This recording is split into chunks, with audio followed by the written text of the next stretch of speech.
शहबाज शरीफ जिसको इस वक्त पाकिस्तान का वज़ीर आज़म बनाकर रखा गया है, पाकिस्तान तहरीक इंसाफ ने कहा जी ठीक है 2018 के इलेक्शन की आप तहकीकात करवाना चाहते हैं तो करवाएं, 2024 के इलेक्शन की भी तहकीकात करवाएं और एक गैर जानिबदार तरीक़ेकार से ये होना चाहिए। वज़ीर आज़म की जानिब से 2018 के इंतखाबात की तहकीकात के चैलेंज पर रद्द-ए-अमल देते हुए तर्जमान पाकिस्तान तहरीक इंसाफ ने कहा कि हम शहबाज शरीफ का ये चैलेंज खुले दिल से कबूल करते हैं।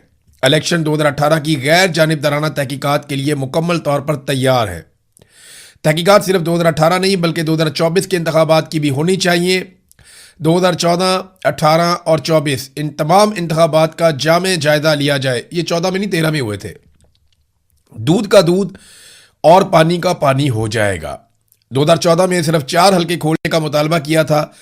4 हल्के खुलने पर संगीन बेज़ाब्तियां सामने आई थीं। उस वक्त की हुकूमत ने वसी तहकीकात से गुरेज किया था। 2018 के बाद इमरान खान ने हर हल्का खोलने की पेशकश खुद से की थी। अपोजिशन जिस हल्के की निशानदेही करती पीटीआई हुकूमत उसे खोलने के लिए तैयार थी।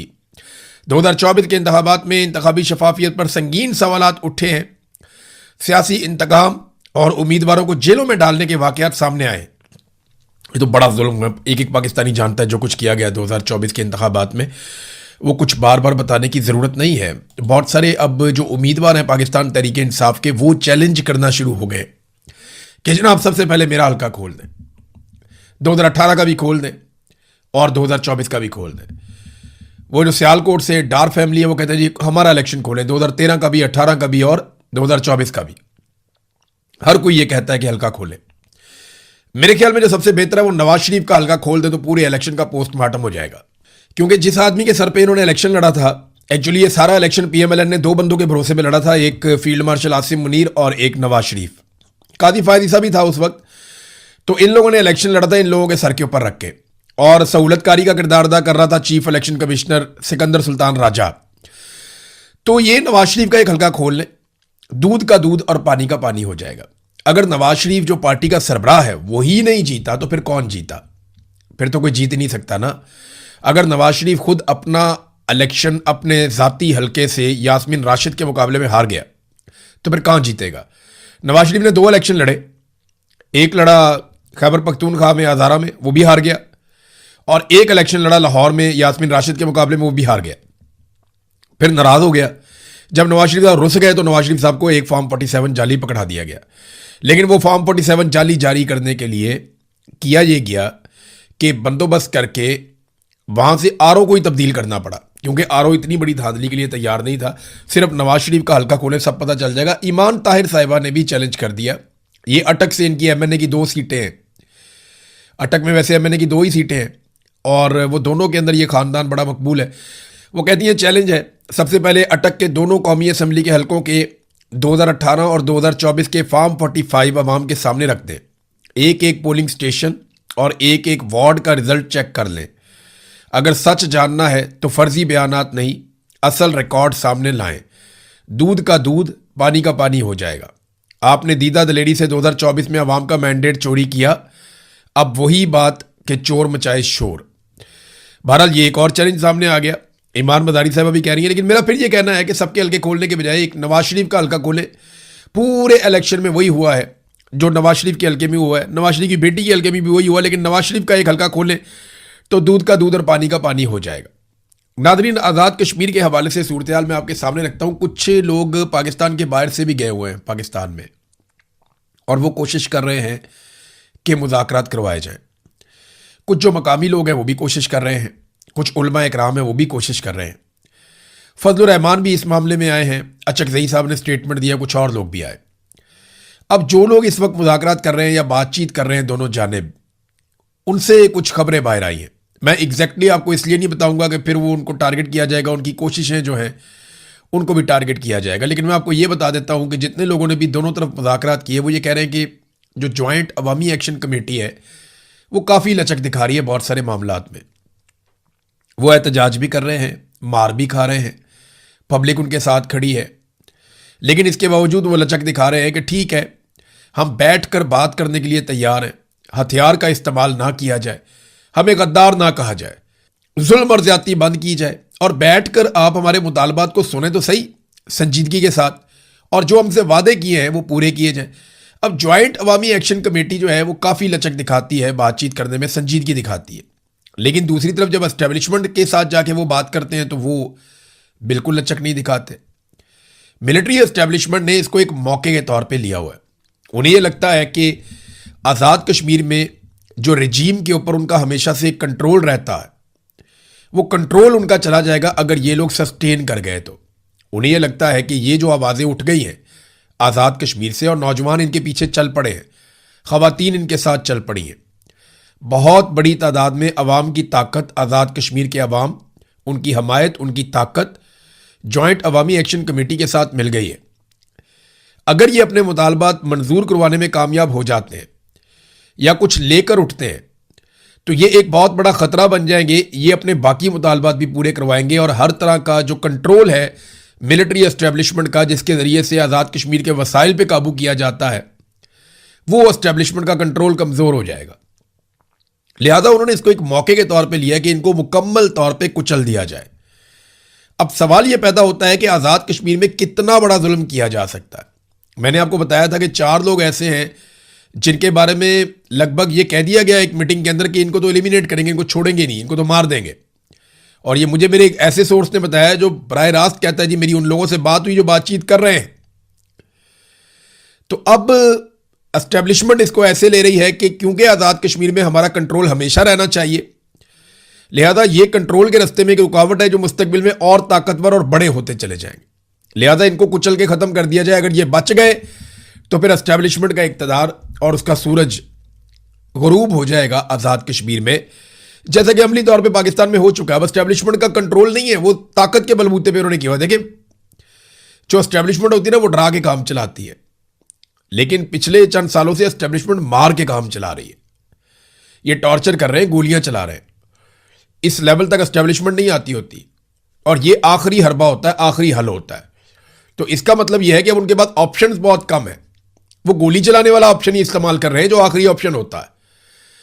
लिहाजा आज़ाद कश्मीर के लोगों को डटे रहना चाहिए मेरे ख्याल में अपने हकूक़ के लिए, और जो लोग मुज़ाकरात करवा रहे हैं उनको एस्टेब्लिशमेंट पे दबाव डालना चाहिए कि आप बातचीत करें। देखिए अगर बातचीत के जरिए से आज अगर ये लोग 4 कदम पीछे भी चले जाते हैं ना आज़ाद कश्मीर के लोग, तो याद रखिएगा ये जो थोड़ा बहुत हासिल करेंगे ना यहीं से इन्हें ताकत मिलेगी और फिर ये लोग और ज़्यादा ताकतवर होकर वापस आएंगे। लेकिन एक चीज़ ऐसी हो रही है नाज़रीन जो इंतहाई अफसोसनाक है, बहुत तकलीफ देती है। देखिए आज़ाद कश्मीर से पानी आता है, बहुत सारी चीज़ें वहाँ से आती हैं, इसी तरह नीचे से गंदम जाती है। अब मैं कुछ वीडियोस देख रहा था, वहाँ पे नौजवान वीडियोस बना बना कर लगा रहे हैं, मुझे मेरे मोबाइल फ़ोन पे भी भेजी, मैंने वो देखी वीडियोस। वो जो रास्ते आ रहे हैं आज़ाद कश्मीर की जानिब, उनके ऊपर बहुत सारे ट्रक खड़े हैं, बड़े बड़े ट्रक हैं, वो भरे हुए हैं गंदम के साथ। तो जो गंदम लोग लेकर आज़ाद कश्मीर में जाना चाहते हैं वो ट्रक रोके हुए रास्ते में, दर्जनों ट्रक हैं। अब ये गंदम जाएगी मुख्तलिफ फ्लोर मिल्स के अंदर, वहाँ पे आटा बनेगा, शहरियों को दिया जाएगा, तो खुराक की किल्लत कम होगी। अब वहाँ पे खुराक की किल्लत पैदा हो रही है। बहुत सारी खाने पीने की चीज़ें जो है वो शहरी या मैदानी इलाकों से उधर पहाड़ों की तरफ जाती हैं, चाहे वो गिलगित बल्तिस्तान है, चाहे वो आज़ाद कश्मीर है। इसी तरह वहाँ से बहुत सारी चीज़ें नीचे आती हैं, जिनमें सबसे अहम जो चीज़ है वो पानी है, बिजली है, वो वहाँ से आती है। अब ये इंतहाई बदकिस्मती है पाकिस्तान की कि जो पहाड़ों पे बैठे हुए लोग हैं जब वो अपने मुतालबे के लिए निकले हैं, देखिए जो लोग सड़कों पे हैं वो अब 5% होंगे, बाकी सारे लोग तो सड़कों पे नहीं आते ना। हर घर में से एक आधा आदमी निकलता है, या हर मोहल्ले में से वो 2-4 बंदों को डिप्यूट करते हैं, ये 4-5 बंदे जाएंगे एहतजाज में, हमारी नुमाइंदगी हो जाएगी। सारे के सारे लोग तो नहीं आते। अब वो जो लोग जो अपने घरों के अंदर हैं, वो जो लोग वहाँ पे रहते हैं, जो बच्चे हैं, बड़े हैं, बुजुर्ग हैं, उनका क्या कसूर है कि उनको खाना पीना नहीं मिल रहा। तो गंदम के ट्रक रोके हुए, बहुत अफसोसनाक बात है। इससे पहले बीबीसी ने एक रिपोर्ट में बताया कि लोग शिकायत करते हैं कि अद्वियात और खुराक जो आप लेकर जा रहे हैं आज़ाद कश्मीर में पहाड़ों की जानिब, रास्ते में सिक्योरिटी फोर्सेस उन्हें ज़ाया करवाती हैं। वो कहते हैं जी खुराक और अद्वियात ये 2 चीज़ें आप ज़ाया कर दें, ये आप आज़ाद कश्मीर में नहीं ले जा सकते। ये कितने अफसोस की बात है, ये दुख की बात है। उनकी सप्लाई बंद नहीं करनी चाहिए थी। ये सप्लाई बंद करके इन्होंने वो किया कि इसका जवाब ये कभी नहीं दे पाएंगे। कल को ये कहेंगे हमने तो नहीं बंद की थी, वो तो लोगों ने बंद कर दी थी, वो तो सिक्योरिटी का रीज़न था, ट्रक लूटे जा सकते, ये बहुत 100 कहानियां सुनाएंगे, लेकिन वहां पे इस तरह कुछ भी नहीं है। हमने नहीं देखा। वो पुरअमन लोग हैं, पुरअमन तरीके से अपना एहतजाज का हक इस्तेमाल कर रहे हैं। एक पेशन गोई की नाजरीन सुहेल अफरीदी ने, बड़ी अजीब पेशन गोई की है। अब कुछ कहा नहीं जा सकता, लेकिन वो ये कहते हैं कि मैं पेशन गोई करता हूं कि अगला बजट शहबाज हुकूमत पेश नहीं करेगी। यानी उन्हें लगता है कि शहबाज शरीफ की हुकूमत अगले साल नहीं होगी, वो हुकूमत खत्म हो जाएगी। अब पता नहीं सुहेल अफरीदी की हुकूमत अगले साल होगी या नहीं होगी। बहुत बड़ी बड़ी बातें जो हैं वो अली अमीन गंडापुर भी करते थे, लेकिन गंडापुर को जब भी मौका मिला उन्होंने मौका ज़ाया कर दिया। उन्होंने अपना एक इमेज बनाया हुआ था, एक बहुत ताकतवर और बहादुर आदमी वाला, लेकिन जब कभी गोली खाने का मौका आया या सामना करने का मौका आया तो अली अमीन गंडापुर साहब ने अनफॉर्चुनेटली जो अपने मुंह से कहा कि पहली गोली मैं खाऊंगा, वो वहां से चले गए लोगों को छोड़ के, और लोगों ने गोलियां खाई। अब सुहेल अफरीदी साहब ये पेशगोई तो कर रहे हैं, लेकिन क्या पता सुहेल अफरीदी साहब की अपनी हुकूमत तब तक मौजूद हो या ना हो, क्योंकि शहबाज शरीफ जो है ना, ये फील्ड मार्शल आसिम मुनीर की इंश्योरेंस पॉलिसी है। फील्ड मार्शल को इतना वफादार वजीर आजम नहीं मिलेगा, इतना अच्छा अर्दली उसे कभी नहीं मिलेगा फील्ड मार्शल को। और जो फील्ड मार्शल है वो शहबाज शरीफ की और इस पूरे सिस्टम की एक इंश्योरेंस पॉलिसी है कि इन्हें भी ऐसा आदमी नहीं मिलेगा कि जो एक सबसे मकबूल पॉलिटिकल लीडर को जेल के अंदर रख के पूरी पार्टी को मारता चला जाए, मारता चला जाए, मारता चला जाए। तो ये एक दूसरे की इंश्योरेंस पॉलिसी है। अगर तो सुहेल अफरीदी के पास ऐसा कोई आइडिया है कि ये आपस में लड़ने वाले हैं या ऐसा कुछ है कि इनका खात्मा होने वाला है, तो फिर तो वो पेशगोई कर सकते हैं, वरना मुझे नहीं लगता। या हो सकता है सुहेल अफरीदी के पास कोई ऐसा आइडिया हो कि बहुत बड़ी एहतजाजी तहरीक वो खड़ी करने जा रहे हो, मुमकिन है, लेकिन अभी कुछ कह नहीं सकते। नाज़रीन, पाकिस्तान तहरीक इंसाफ ने एक अच्छा काम तो किया बलूचिस्तान में। बारंग बलोच साहिबा की मर्जी के खिलाफ जो वकील उनके वकील के तौर पे सामने आया था, जिसे सरकार और एस्टेब्लिशमेंट लेकर आई थी, उसका नाम है इकबाल शाह एडवोकेट। ये पाकिस्तान तहरीक इंसाफ का लॉयर्स विंग का सदर था बलूचिस्तान का पहले। तो तहरीक इंसाफ ने इसे डिसोन कर दिया है, बाकायदा इस पर स्टेटमेंट जारी किया। इलेक्ट्रॉनिक और प्रिंट और सोशल मीडिया एक्टिविस्ट को इतला दी जाती है कि इकबाल शाह एडवोकेट को पीटीआई से फारिग कर दिया गया है, लिहाजा इसके नाम के साथ पीटीआई का नाम ना लिखा जाए। पीटीआई के ओहदेदारान, मेंबरान, कारकुनान और सोशल मीडिया ग्रुप्स के एडमिन इकबाल शाह एडवोकेट को तमाम ग्रुप से फौरी तौर पे रिमूव करें।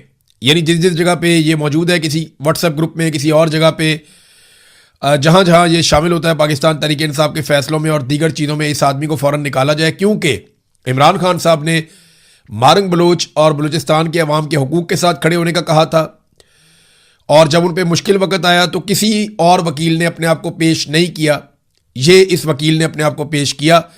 लिहाजा पाकिस्तान तहरीक इंसाफ ने इसे डिसोन कर दिया, इसको बाहर निकाल दिया। नाजरीन, आलमी मंडी में तेल जो है वो अब टके टोकरी हो गया है, लगातार उसकी कीमतें नीचे आ रही हैं, लेकिन अवाम को उसका बेनिफिट नहीं मिल रहा। नाजरीन, इस वक्त जो तेल की कीमतें हैं वो जंग शुरू होने से पहले जो तेल की कीमतें थी उससे भी नीचे आ गई। यानी आप यहां से अंदाजा करें कि कितना बड़ा एक डेंट पड़ा है तेल की कीमतों को।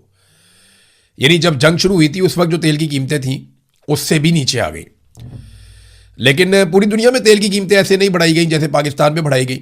ना अमेरिका में, ना ईरान में, ना गल्फ में, ना हमारे हमसाये ममालिक में, ना इंडिया ने, ना बांग्लादेश ने, ना श्रीलंका ने, किसी ने ऐसा नहीं किया जो पाकिस्तानी अवाम के साथ शहबाज शरीफ ने और आसिम मुनीर साहब ने किया तेल की कीमतों में। अब जब पूरी दुनिया में तेल की कीमतें कम हो रही हैं तो ये पाकिस्तान में तेल की कीमतें कम करने की बजाय बहुत थोड़ा सा जो है वो इन्होंने चेंज किया है।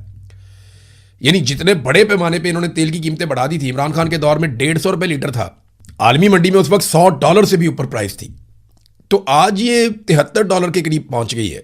यानी इतनी कम कीमत हो गई है आलमी मंडी में, तो ये इमरान खान के दौर को टच नहीं कर पा रहे, बल्कि अभी भी उससे दुगने पे खड़े हैं।